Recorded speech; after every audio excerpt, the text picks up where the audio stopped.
Okay, if you start from the start, I mean, we started looking at, of course, we discussed what is RISC and what is CISC, right? Right, what is reduced instruction set architecture? What is uh, complex instruction set architecture? Okay, and then apart from these two, we have looked at how microarchitecture actually functions, and then we have looked at the concept of ISA, instruction set architecture, which is nothing but interface between software and hardware. So this is where below this ISA we have microarchitecture. Okay, and above this we have various components, a high level language, program, OS, and so on. Right? Okay, so for any architecture, say whatever chipset you buy, say from Intel or ARM, this ISA is well defined. So for Intel microprocessor, this ISA is well defined, and microarchitecture keeps changing, and they come out with various chipsets. So changes in ISA is slow, the changes in microarchitecture could be much faster. So we have looked. We have looked at CISC and RISC kind of architecture, and then we have decided that we should read something which is very latest and which will come in future, and also simple to understand, which is RISC. Okay. So RISC architecture we have taken. So we had various choices of RISC architecture. MIPS is something that's in existence for very long, but we have taken RISC-V. Okay, which is very latest, just came few years back, 5-6 years back, and implementations are coming now, and it's simple and open source. Okay, it means its implementation is also available. So however, it's so elegant and so nice that we can see the design of all the instructions that we have in RISC-V, that's for integer kind of instruction, happens just with almost like 35 to 40 instructions. It's so simple, right? So now what we have done is that if you look at the microarchitecture, it has two components, primarily two. One is on top we have data path, and then we have control.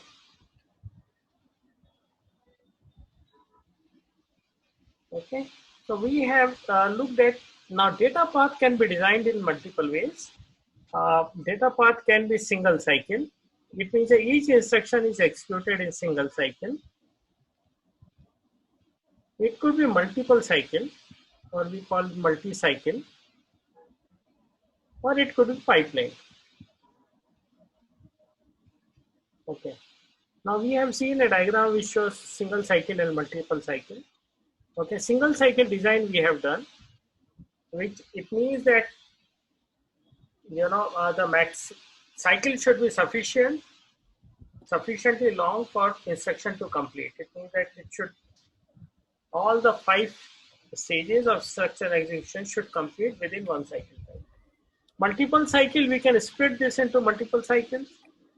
Okay, and we will not discuss, we will not go into details of this, because single cycle and multi-cycle both are not in use. And something that is in use is pipeline. However, understanding of pipeline architecture requires understanding of single cycle. That's the reason we have done the single cycle design. So we will look at what is multi-cycle design. Okay, so let's look at control logic design for add instruction, and also a few other things we'll discuss. So this is a data path for add instruction, right? This we have seen. It's very simple. So this actually shows the overall data path for RISC-V integer kind of instructions. Okay. Okay, let's look at each individual signal. So these are the signals that we are generating. PC cell, immediate select, register write enable. Then we have a branch. Okay. Then output of the registers, we have a register file we can select using this one, either output of register or something else through B cell and A cell. Then what kind of operation ALU is performing through is ALU select, and memory is to be written or read. That can come from MEMRW. And then this multiplexer, which goes to register, there are three inputs to this one. Okay, which one? One comes from ALU and other two come from. I think one other one comes from what? Okay, okay. One comes from ALU, and second one comes from memory, and third one will come from PC+4. Okay, so we will have to select one of these. So WB cell that goes to register will be set by this one. Okay, now let's look. Let's take add instruction and we'll find out what should be PC cell, right? Now add instruction is a regular instruction. It's not, it's register kind of instruction. So it does not, the next instruction after execution of add instruction will be whatever is the next. So there is no jump or branch. Okay. So now you come to this multiplexer. Then output of this multiplexer should be PC+4. So hence PC select should be 0. Okay. For all jump and branch instruction, add the instruction being instead of add, it could be branch on equal to or something, BEQ, etc. We would have selected one. All right, the simple. For branch, for add instruction, what should be immediate select value? The immediate select is this one, because we have seen that immediate instruction, the immediate value could be different, and we have to do different operations. For example, in case of branch, immediate value is different. Input immediate bits that's taking is different than for jump and JALR, right? Okay. So and also for AUI, PC, and LUI, we are taking upper 20 bits and remaining 20 lower end of 20 bits we are appending with zeros, right? So now what should be the value of immediate this instruction? Anyone? Answer is given right here. Devyani? Sir, it doesn't matter what it is because we don't need the immediate. Yes, it doesn't matter because of what?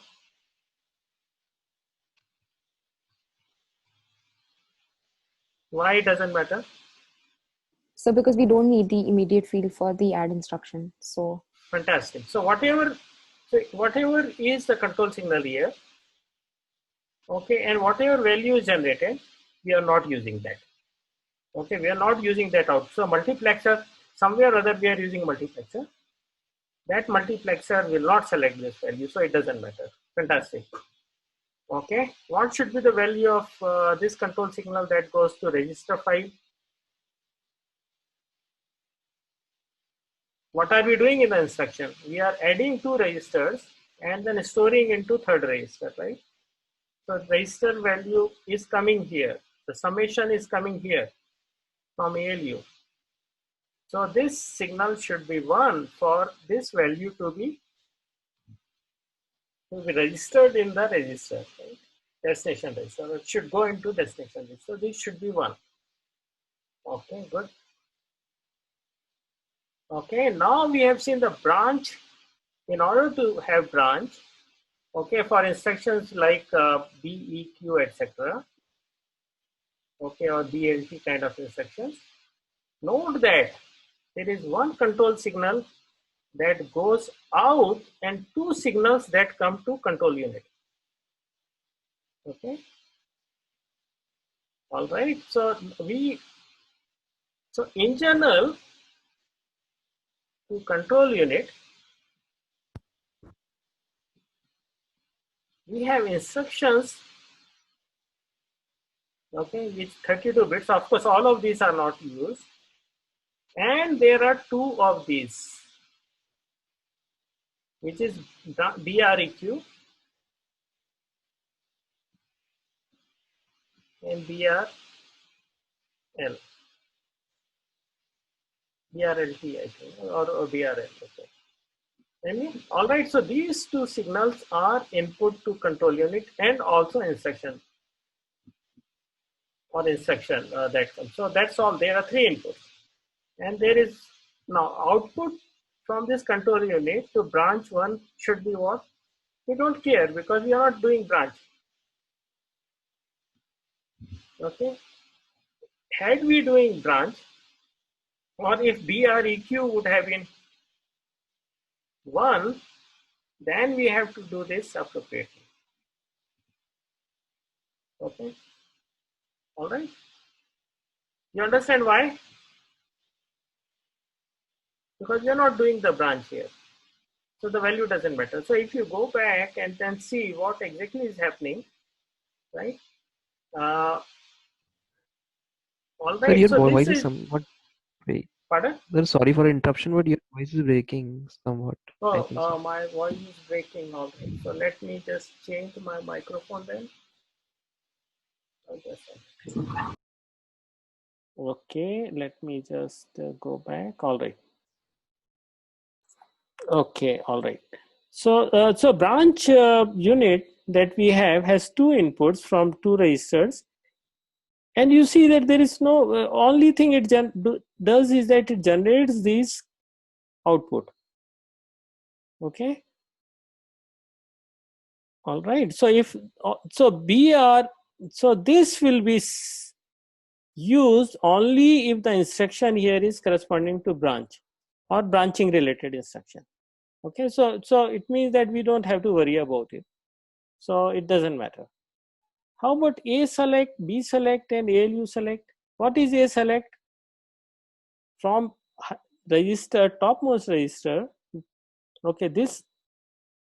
Okay, so there are 2 output ports to register file. From RS1 or top register output that is coming. So this is the one output. Okay, so if you go back, so you see that there are 2 output ports because we can read 2 registers at a time. Okay, and one is going here and other is of course it's not shown here. Okay, it's here. Yeah. Okay, little messy. This diagram is not very clean. So it's going here. Okay, so one is going up here. This corresponds to A select, and second one corresponds to B select. Okay, so we have to correspondingly select values here, right? So okay, actually it's a little messy. This diagram is not very clean. Okay, so actually it's like this. Okay, all right. So we have to select such that RS1 output of register 1 and register 2 goes to ALU. It means that we have to select 0 and 0. All right. So A cell should be 0, B cell should also be 0. All right. And then what should be value of ALU select? We are doing add operation, so it should be add. Of course, we'll have to code add into corresponding binary values. That's what exactly is written here. So we can have add instruction, subtract instruction, and many others, logical shift right, left, etc. And then correspondingly we'll have to set the values. For simplicity, we are showing this A cell is equal to add. But when you actually design the control unit, you'll have to correspondingly take appropriate values. Okay. And then we have seen that there is memory, data memory. Okay, so what are we going to do with data memory here? Okay, can we say it's a don't care? We are not using data memory in the cycle, right? Output of the registers are going to ALU, and ALU output is going to the register file. Only in case of LW or load and store and few other instructions. Okay, these are the two. And of course half word, etc., we are using data memory. So we are not using data memory. So can we say it can be anything? Okay, Pratiksha, you are there? Yes, sir. So tell me, Pratiksha, can we say it could be anything? Because we are not using, see, earlier case we have seen, we are not using this branch instruction, this branch comparator. Then we said, it could be anything. But in case of memory, can we say that it could be anything? In case of memory, Yes or no? sir, we should not say. Why? This answer is of course given here, right? Yes, sir. Because if you say it's 1, then it means that whatever is available at address line, whatever, it could be junk also, right? Okay, and whatever is available at data line or data port, it could be anything. It may be from some output from somewhere is coming here. That will be written, and that's not desirable. So so it can never be it can never be, what do you call that, don't care. It has to be always set to 0. It means that it should always be in read mode. So output should always be available. Okay, but we are not going to select that. So it cannot be don't care. It has to be 0. And of course, in this case, our case, what are we going to select? ALU output has to go to register file. So ALU out is at 2, port 2. So sorry, here, yeah, we can say it port 2. So we are going to a W select as 2. Okay, so we'll say that select this one such that output goes here. All right. Any question up to this point? Sir, please repeat this part. Okay, all right. Okay, let me just clean it up. Give me a minute. Okay, I'm back here. Okay, all right. So what's happening? See, in the previous case here, okay, branch comparator and many other places, okay, say immediate select. Since we are not using this in data path, so output of it, because this instruction is, we said that add RS1 and RS2. This could be any number, right? So register contents of register 1 and 2 are added and put into register D. Okay, and then this instruction does not use immediate field. It's not add I, for example. Okay, add I, we would have said that some register, say R1, R2, and some immediate field value. So add immediate field contains to R2 and send it to R1. So this, so since we are not executing this kind of instruction, we are executing this kind of instruction, and output of this, whatever be the input, output of, and whatever we apply here, it could be anything. Okay, because for example, in case of ADI, it's only 12 bits of immediate, while some places we use 20 bits, and also some places we use bit 11 and rejumble it, right? So there are multiple operations we can do. But if you see the diagram, output of this goes to, okay, output of this, okay, all right. So output of this goes here to this multiplexer, which is an input to ALU. Okay, so this and we are not used. So when we select this output here, we are not, whatever be the value available here, we don't care, and we don't select that by putting appropriate value of B cell. Okay, so B select, we do it such a way that this is not selected. So it should be 0 in our case, right? So we say that we really don't care whatever control signal is applied here. Okay. Now can we say, I will come to that point later. Can we say for register file, so there might be some instructions which don't use register. Can you tell me any instruction which does not use register?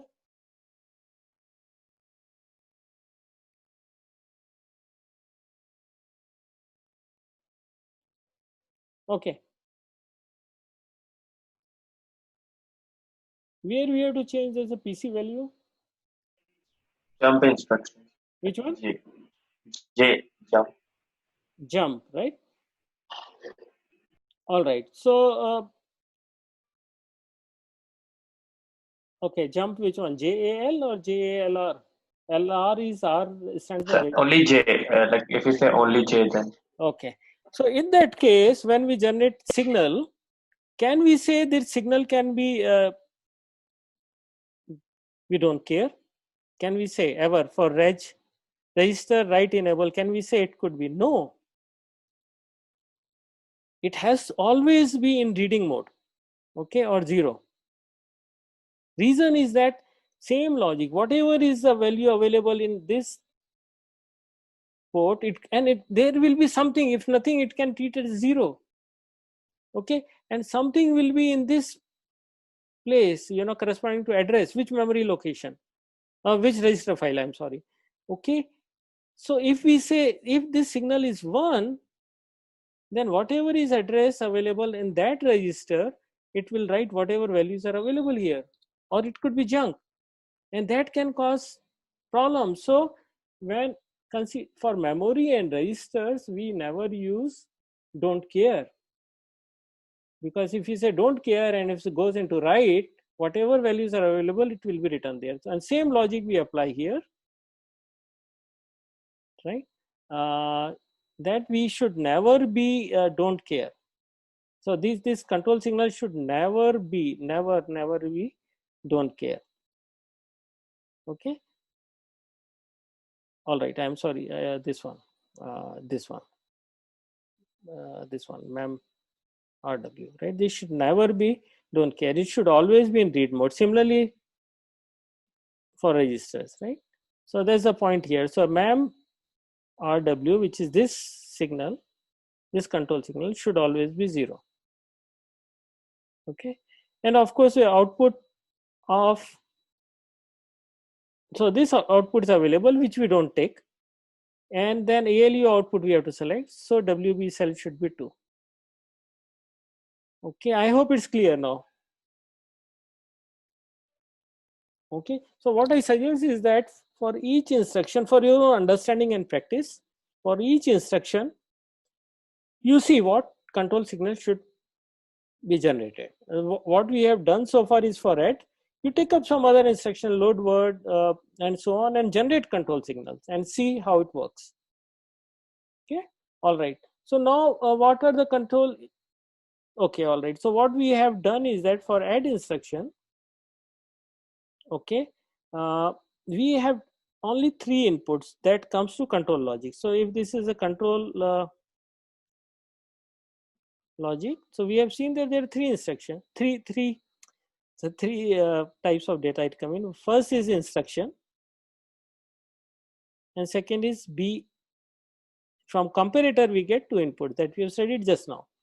So there are only these bits as input, okay, and then these are the output. Something that we have shown in orange are the output, and something in green is input. Now we can put the values here. For add instruction, PC select should be +4 because we are moving to next instruction, or it should be 0, right? +4 is for simplicity, we have shown it. A select should be register select, or 0 or 1 respectively. So it may have output, say B select, for example, have an output from immediate generator. We don't select that. We select output on, and then ALU select will be add, and memory should always, even when we are not writing into it, should always be read, and then register write should be 1 for it to be written, and WB select is ALU. Okay, because it has 3 inputs in this multiplexer. Okay, so we will select the input that is coming from ALU. All right. Now we do the next thing is that we will look at, it's very simple to look at, these 32 bits coming from the instruction, and plus 2 bits coming from comparator, so 32 bits. So question is that now look, based on these bits we are generating these outputs, but we can see that we can now analyze the pattern of this instruction, and this is where the beauty of instruction set design comes in. Then we can say that it's so well structured that we don't need all the 32 plus 2, that's 34 bits. Okay, we just need only few. Then we see that, for example, for these are so we can go to now to green sheet that I have sent you, right, and look at the bit patterns and see how we can reduce, because all these 37 instructions will have some bits which are unique, which don't change, right? So we have to ignore that and see what all changes. Okay, then we can find out that we only need 9 bits. Okay,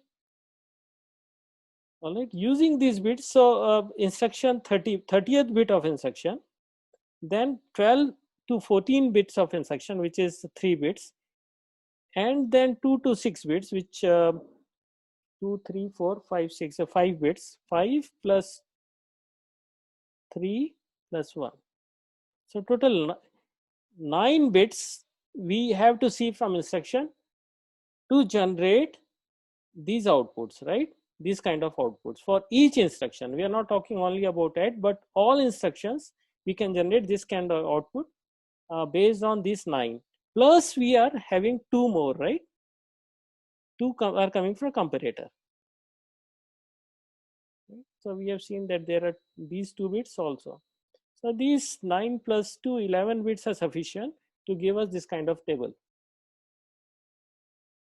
So for each instruction, we can see these are the control signals that will be generated. All right, any question?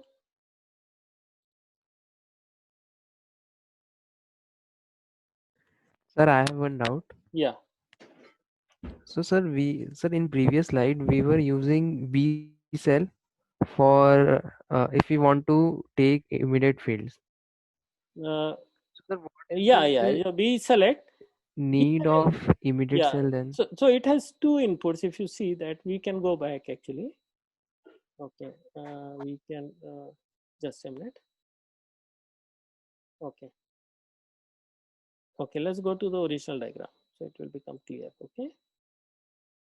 Okay. All right. So so there are. This is A select. This multiplexer corresponds to A select. This multiplexer corresponds to B select. Right.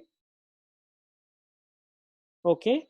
So what value B select this multiplexer? It has, for add instruction, it has 2 inputs coming. One is coming from register A. We can show, I'm showing it directly. Sorry, register B. I'm so sorry. One is coming from register B. Second is coming from this field, right? For register to register operation, there's an add type of instruction. We'll have to take output that is coming from register file, that this one, right? And in order to select this to output, because it's a multiplexer, we'll have to apply control signal 0, which is written here. Okay. Now, if for other add I kind of instruction head we will be executing, then this control unit will generate signal corresponding to B cell equal to 1. Then we would have selected the lower one. Okay. Any question? Is it clear now? So please tell me what is your doubt then. Sir, it is clear. Sir, I'm wondering what is Mhm. the use of immediate cell? Oh, That what is use, right? Use of uh, use of what? Use of this signal. This one. immediate SL. Oh, okay. I'm Yes, sir. sorry. That Okay. So now whatever we have studied in last 10 classes, you look at the instruction which uses immediate field. What are those instructions? Tell me. Add I, right? All I kind of instruction, or subtract I, or whatever, right? This is one type of instruction. What else? Do you need in LW immediate field or SW? Okay. no, sir. Okay. Tell me what is format of LW?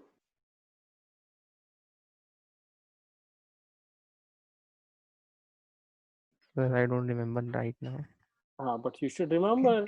You should remember Offsetless it, base right? address. Because yeah, you should remember it, no? At least this thing you should remember, that what are the operands of instruction, right? How do you load LW? We are loading into register, say RD, contents of memory, whose address is given by what? We are never using absolute address. It means that we cannot say from memory location 5000 something. We have to calculate that, because it's all relative thing we are doing. Some register, say let's call it RS, okay, and offset. Okay, so RS gives kind of base address, right? It's called base raise.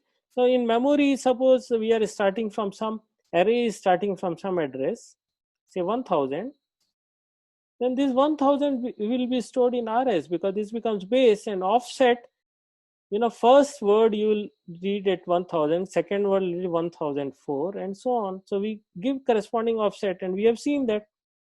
So we use offset in LW and SW, and also in jump, JL and JALR, and also this load upper immediate,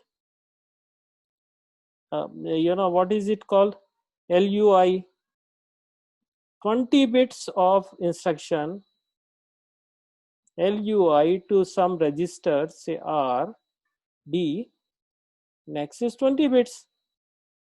Now this 20 bits will go to upper 20 bits of RD. Oh, you correct me if I am wrong, others also, right? And remaining we put at 0, and you have done one instruction. So now you can see, do you think all of this, so input of this field, this unit, which generates input, you can see input is always, whatever, right? From whatever bit to whatever bit. So it's bit, say 7 to 31 or something like that. Okay, 7 to 31. Okay, and output is always, output that you generate is always 31 bit. Do you think that for all instruction is doing the same job? No, because LUI, as we've seen, it's using 20 bits, and it's putting rest of the bits as 0. And for other instruction, for example, here add I is only 12-bit offset it's using.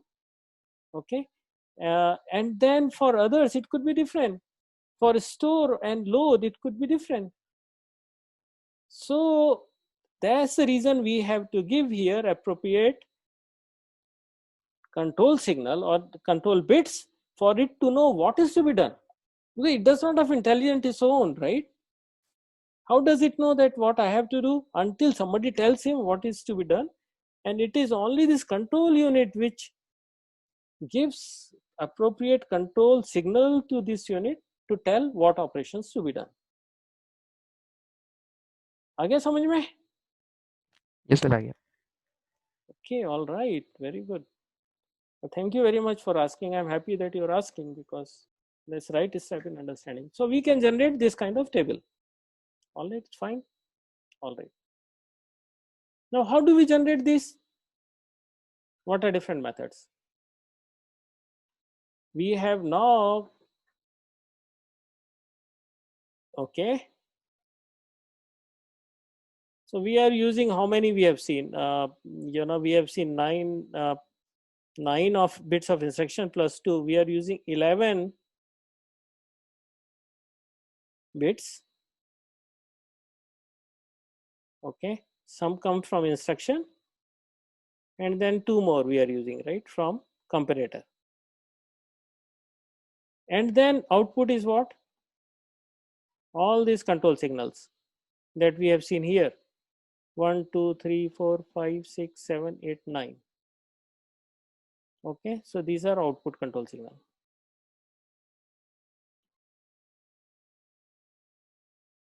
All right, these are input. All right, so how can we design this then? So for one combination of this, there is a unique output that is to be selected, right? I mean, sorry, number of these has to be zeros and ones appropriately. For example, for these inputs, okay, corresponding to add instruction, say whatever number we have seen earlier, say 9 bits we will take from this, and these 2 will take, and all these are to be generated. It means a B cell should be 1, a B cell should be 0 corresponding to +4. For register select, we will have to select zeros or whatever, and so on. So for each combination of this, a set of values are to be generated, okay, which is unique. So now you tell me what kind of design we are going to do. Sir, decoder. Decoder, okay, very good. So we can use decoder, we can also use ROM. Okay, and input to the ROM could be these, and output, and for corresponding to each, we'll have one location, memory location in ROM, and it will correspondingly generate 9 bits. Okay, and we read this. That's also possible. So we can use either combination logic, as you said earlier. Okay, we can use decoder, or we can use ROM. Okay, so ROM is a very simple design. ROM is nothing but read-only memory. It has regular structure, it can be easily programmed, and we can easily fix errors, and we can easily add instructions, right? So it's very popular and simple, but it's slow. Okay, and then you have to design the control logic manually, because no tools are actually available for doing that. That's the reason most of design go for combination logic, as you said, and then we can use the tools to design this, right? Okay, and but however, once you use this design, then it's not easily changeable, because because of the whole process. So reprogramming is not possible. You'll have to redesign the hardware then, right? So, and it's more complex in nature, but since tools are available, it can be done easily and is less expensive. So most of the processors use combination logic rather than ROM. So just few minutes about the ROM, and then we'll stop. So input to the ROM are these ones. Okay, so overall 11 bits we use as an address, and then these are the output values it generates. Okay, all right. So what we have seen here, we said we counted some number. Okay, we assumed that each is 1 bit. Actually, it's more than one. For example, in ALU operation, we will use certain number of bits depending on number of operation it has, right? So here it says, clearly gives how many bits we need for each control signal, right? For example, for ALU, it says 4 bits. Okay? It means that ALU in general can perform maybe 2 raised power 4, 16 different kind of operations, or it could be less than that. Okay, all right. So this is how we get the output values. Now, how can we design this further? Okay, we have 11 bits coming in here, and we can have initial decoder. okay, which will make sure that one of these lines are up, okay, and then we have control word corresponding to that, and the value will read to output from that. Okay, these are the values that we have seen here. These values will be coming here. Okay, and we can actually use AND logic here and OR logic here, right? So this signal, for example, a PC cell. So PC cell should be one for not only one instruction but multiple instruction like branch or jump or whatever, JAL, JALR, etc. Right? So we are going to use. So it means that we'll have to do OR function here to generate corresponding signal. So it's so let's look at again. Let's take only two instructions, add and subtract, the one here, okay, here, okay, and then in this one we look at these two, okay, and then what we can do is that we can now generate corresponding signal looking at what bits are giving us corresponding output. For example, for add instruction, okay, these bits are important for us, right? The bit here, so all this is shown in blue, these three, and this one bit. So we can say that is instruction 30, instruction bit 30 is 0, so it should be instruction 30 bar. Instruction 14 is 0, this one, so it should be again bar. So when it means that when these values come as input and then you apply this function, then corresponding output should be 1. Okay, similarly for subtract you can, and for all instruction you are going to do this. Okay, and then we for register write, correspondingly you just OR them. So it means that you know that only one of these, because instruction we are performing is only one of these, right? This is one instruction, one of these, right? So one of these line will be one of these inputs will have corresponding value here. So we can simply OR this and then corresponding signal can be generated. So this is just for simplification, right? So correspondingly we can generate signals here by simple OR logic. Any doubt about it?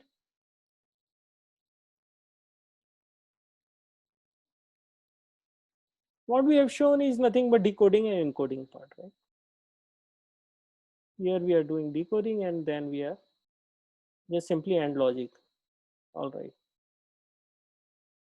Okay, because even if individually, otherwise we'll have to bring the values out individually, which is unnecessary. So you can simply OR it, because only one at a time will have value. We'll have one of these will be active at a time. Okay, depending on these values, right?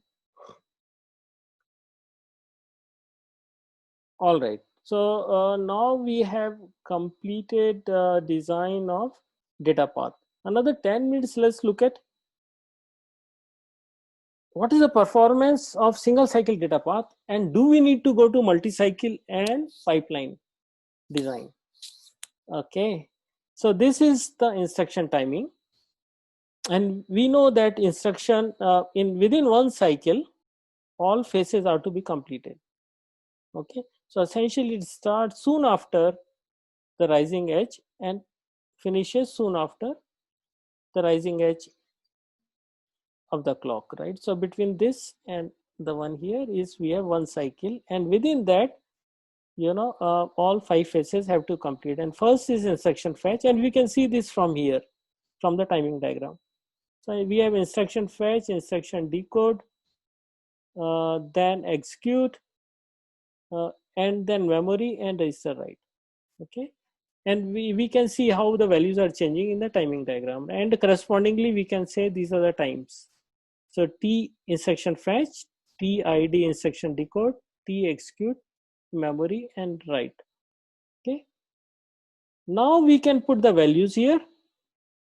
Okay, instruction memory read requires 200 picosecond, instruction decode 100 picosecond, execute 200 picosecond, memory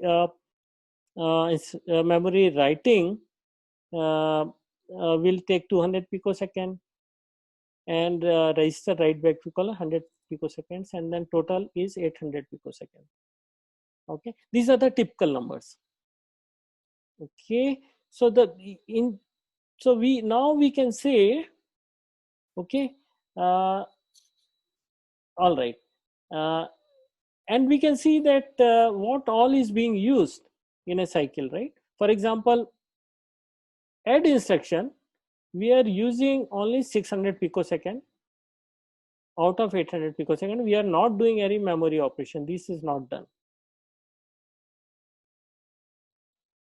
All right, and branch instruction, we are using only first 3 cycles.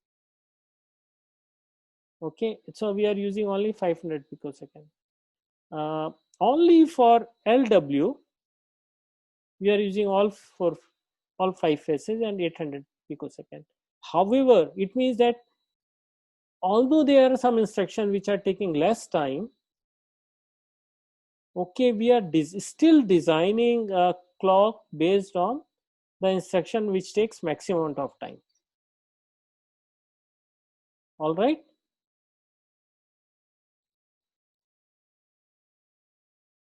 Okay.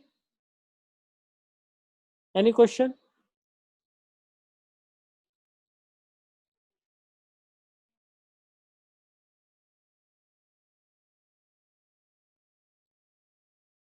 Is it fine?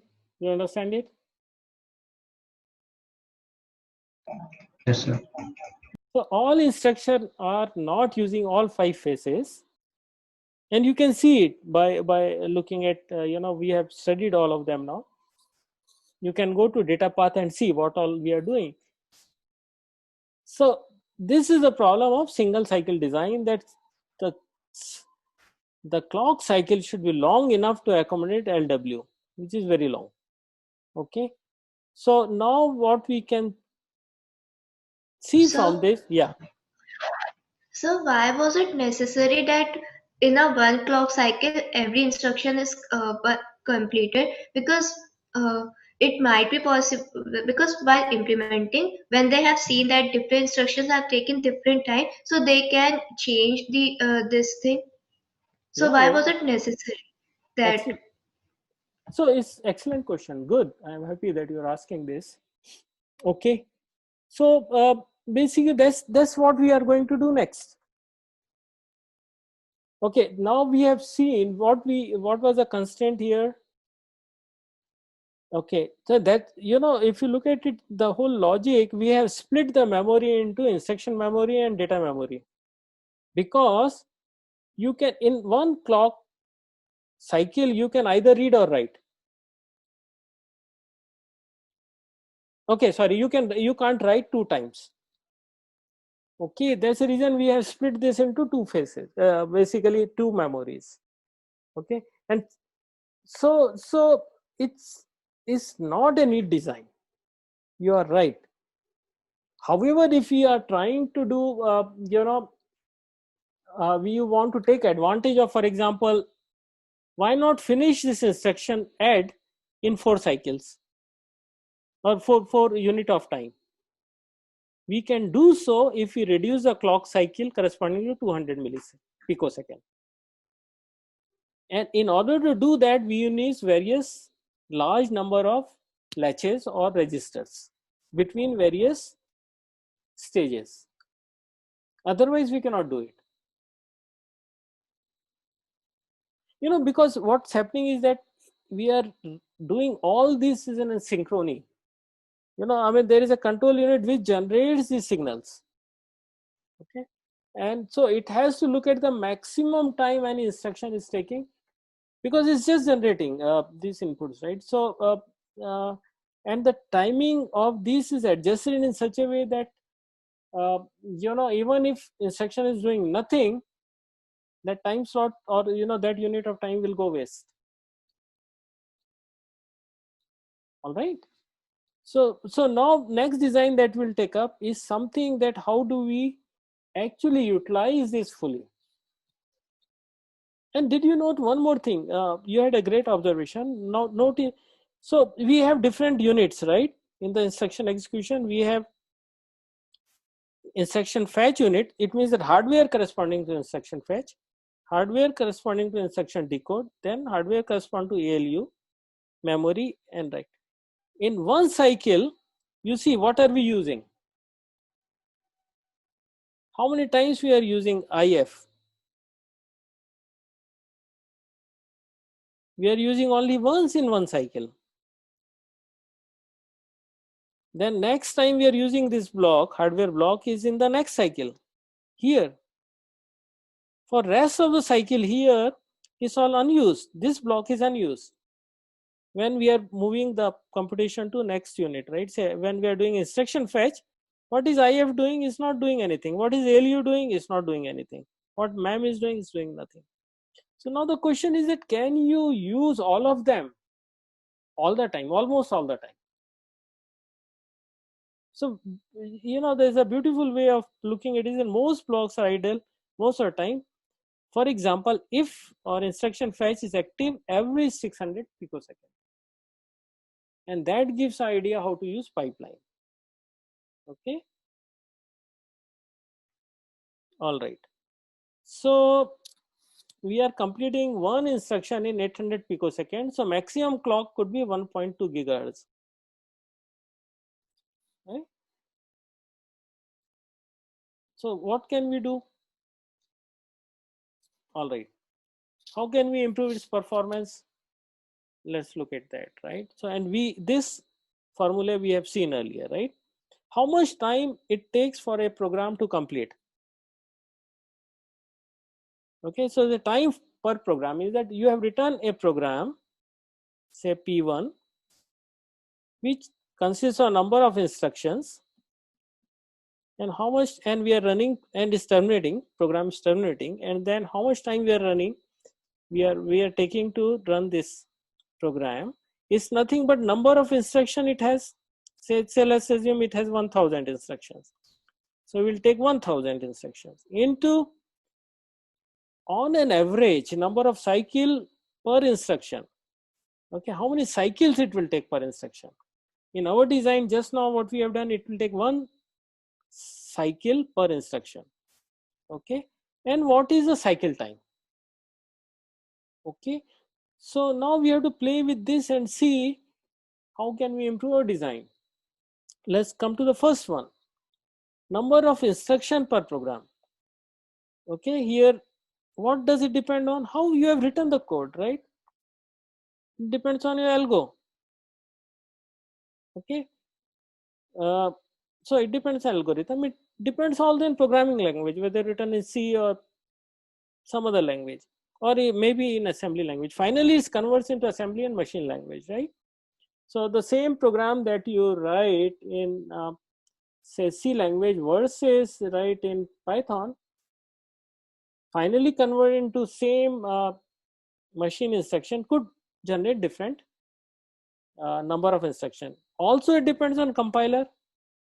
For the same program, you are executing on one compiler, you are giving as input to one compiler versus some other compiler, generating same machine code would be different depending on compiler. Okay, or compiler options. Also depends on instruction set architecture. Okay, so for same program that you have written, there can be different ISAs, right? Even to generate same machine language, ISA maybe old version of ISA, new version of ISA, and so on. All right, so these are the parameters. Okay, so now where you can play with, right? You don't have too many options here, right? The only thing is you can design your ISA better, compiler better if you want to reduce time, but that is more or less standard now. Okay, now let's come to the next one. number of cycles per instruction is determined by what? What we have studied is single cycle design.